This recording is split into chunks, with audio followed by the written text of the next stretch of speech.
नमस्कार दोस्तों, स्वागत आपका अपने न्यूज चैनल में। तो चलिए बात करते हैं देश व दुनिया की तमाम बड़ी खबरों के बारे में। लेकिन उससे पहले हम आपके लिए डेली लेटेस्ट न्यूज लेकर आते हैं, इसलिए आप चैनल को सब्सक्राइब कर दे, वीडियो को लाइक कर दे और बेल नोटिफिकेशन ऑन कर दे और अपने दोस्तों के साथ भी शेयर कर दे।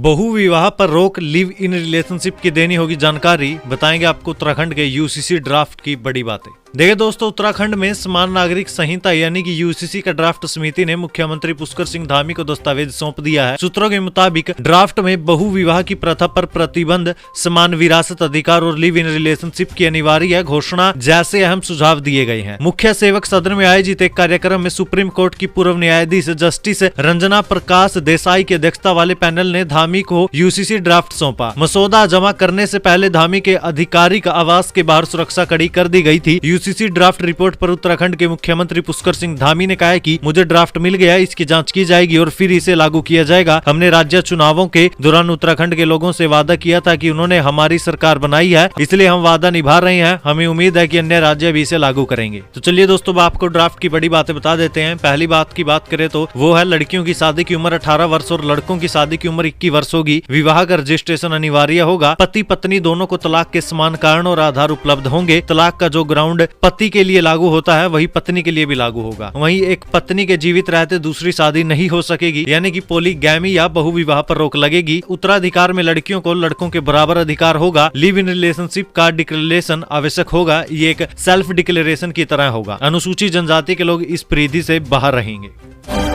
मोदी सरकार 3.0 में ये होगा बड़ा राजनीतिक एजेंडा। वित्त मंत्री निर्मला सीतारमण ने तैयार की सियासी पिच। देखिए, भाजपा ने अगले कुछ सालों के लिए एक बड़ा सियासी मुद्दा और महत्वपूर्ण राजनीतिक पिच तैयार की है, जिसके आधार पर आने वाले दिनों में भाजपा अपनी नीतियों के मुताबिक एक बड़ा रिफॉर्म कर सकती है। राजनीतिक जानकारों की माने तो अगर भाजपा तीसरे टर्म में केंद्र में सत्ता में आती है तो उसका सबसे बड़ा पॉलिटिकल एजेंडा जनसंख्या नियंत्रण कानून बनाना हो सकता है। सियासी गलियारों में भाजपा की ओर से पहले इसकी सुगबुगाहट हो चुकी है। रही सही अंतिम कसर वित्त मंत्री निर्मला सीतारमण की जनसंख्या वृद्धि से होने वाली चुनौतियों से निपटने के लिए कमेटी के गठन की घोषणा से पूरी हो गई है।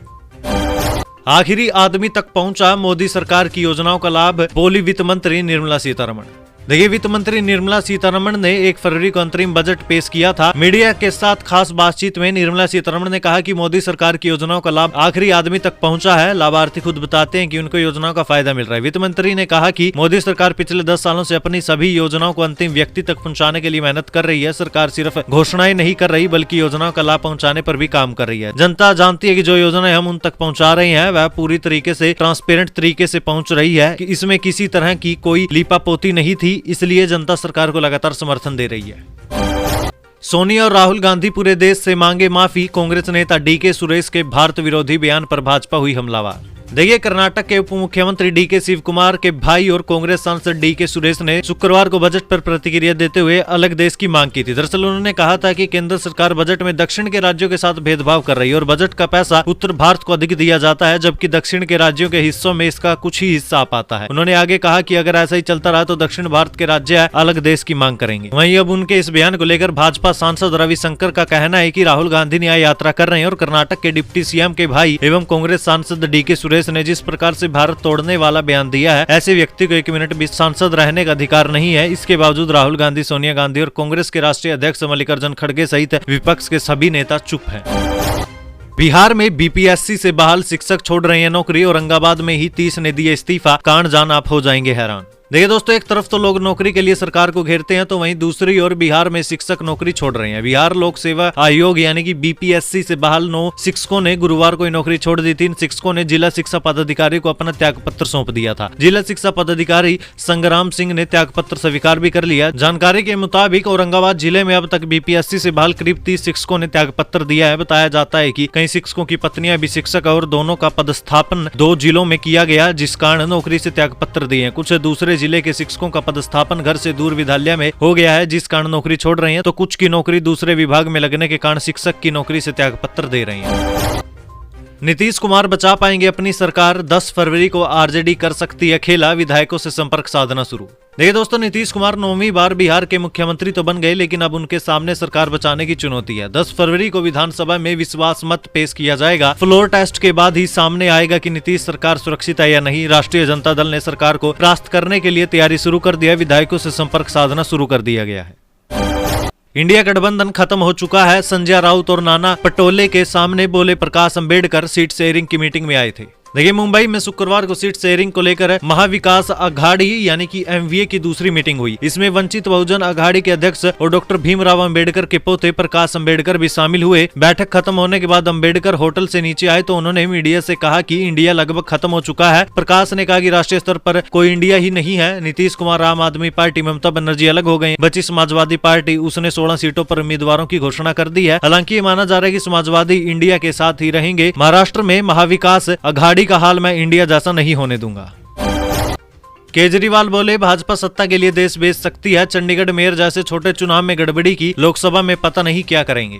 देखिए दोस्तों, दिल्ली में शुक्रवार को आम आदमी पार्टी और भाजपा कार्यकर्ताओं ने एक दूसरे के खिलाफ प्रदर्शन किया। आम आदमी पार्टी ने चंडीगढ़ मेयर चुनाव में धांधली का आरोप लगाते हुए भाजपा कार्यालय घेरने का प्रयास किया। वहीं भाजपा कार्यकर्ताओं ने शराब घोटाले को लेकर आम आदमी पार्टी के ऑफिस के आगे प्रदर्शन किया। ईडी ने शराब घोटाले में पूछताछ के लिए अरविंद केजरीवाल को 5वां समन भी जारी किया था। कल उन्हें बुलाया भी गया था, लेकिन वे नहीं आ गए। केजरीवाल पंजाब के सीएम भगवंत मान और हरियाणा के पार्टी नेताओं के साथ भाजपा के खिलाफ प्रदर्शन में शामिल हुए। केजरीवाल ने कहा है कि चंडीगढ़ में हमारी पार्टी का मेयर बने या बीजेपी का, हमें फर्क नहीं पड़ता। पार्टियां आती जाती रहती है, लेकिन देश के साथ खिलवाड़ नहीं होना चाहिए। भाजपा ने चुनाव के साथ खिलवाड़ करना शुरू कर दिया। उन्होंने कहा कि अगर भाजपा चंडीगढ़ मेयर जैसे छोटे चुनाव में इतनी बड़ी गड़बड़ी कर सकती है तो लोकसभा चुनाव में तो पता नहीं ये लोग क्या करेंगे। ये सत्ता के लिए देश को बेच सकते हैं।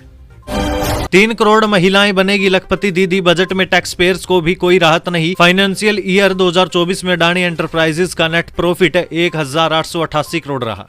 देखिए दोस्तों, बड़ी खबर मोदी सरकार के दूसरे कार्यकाल की आखिरी बजट से जुड़ी है। वित्त मंत्री निर्मला सीतारमण ने चुनावी बजट होने के चलते कोई बड़ा ऐलान तो नहीं किया। बजट में टैक्स पेयर्स को भी कोई राहत नहीं दी गई। अंतरिम बजट 2024-25 में देश में 3 करोड़ महिलाओं को लखपति दीदी बनाने का लक्ष्य रखा गया है। वहीं दोस्तों, बजट पेश होने के साथ ही अडानी ग्रुप की flagship company Adani enterprises limited ने भी फाइनेंशियल ईयर 2023-24 की तीसरी तिमाही अक्टूबर-दिसंबर के नतीजे घोषित कर दिए हैं। फाइनेंशियल ईयर 24 में कंपनी का नेट प्रॉफिट सालाना आधार पर 2.3 गुना यानी कि 130.29% बढ़कर 1888.4 करोड़ रुपए रहा।